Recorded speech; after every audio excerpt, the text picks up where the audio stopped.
जो यह कर सकता है उसके साथ पूरी दुनिया है, जो यह नहीं कर सकता वह अकेला ही रहेगा। गर्मियों में मैं नदी में मछलियाँ पकड़ने जाता था।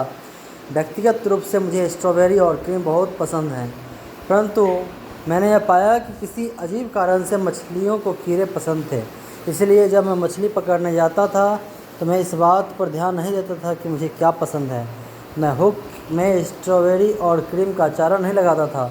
इसके बजाय मैं कीड़े को मछली के सामने लटका कर उससे पूछता था, क्या आप इसे खाना पसंद करेगी?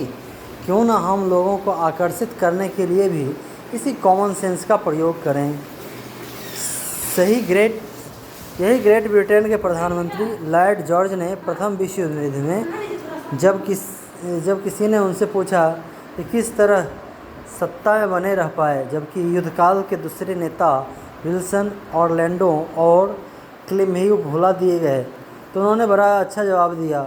उनका जवाब था कि अगर उनके ऊपर बने रहने का कोई कारण बताया जा सकता है तो यह है कि उन्होंने सीख लिया था कि किस तरह मछली की पसंद के हिसाब से चारा लगाया जाए।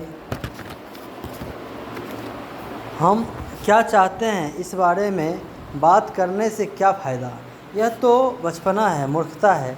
जाहिर है कि आप जो चाहते हैं उसमें आपकी रुचि है, आपकी उसमें गहरी और प्रबल रुचि है, परंतु किसी और की और उसमें कोई रुचि नहीं है।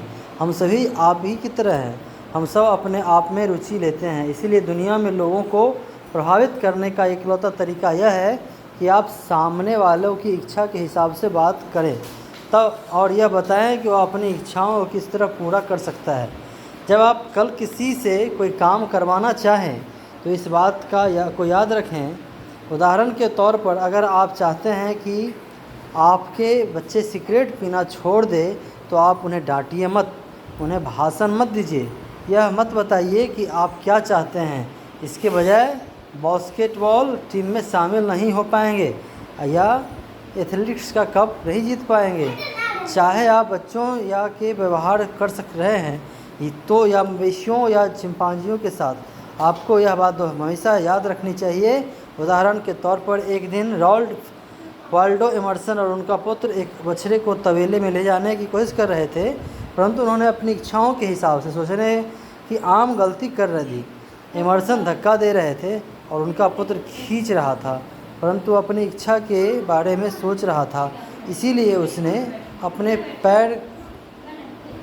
पैर सख्ती से जमा लिए और मैदान छोड़कर तबेले की तरफ बढ़ने के लिए राजी नहीं हुआ।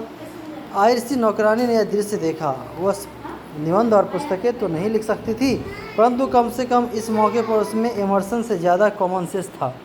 उसने इस बारे में सोचा कि बछड़ा क्या चाहता है, इसलिए उसने अपनी उंगली बछड़े के मुंह में रख दी। बछड़ा मजे से उसकी उंगली चूसते हुए उनकी पीछे पीछे तबेले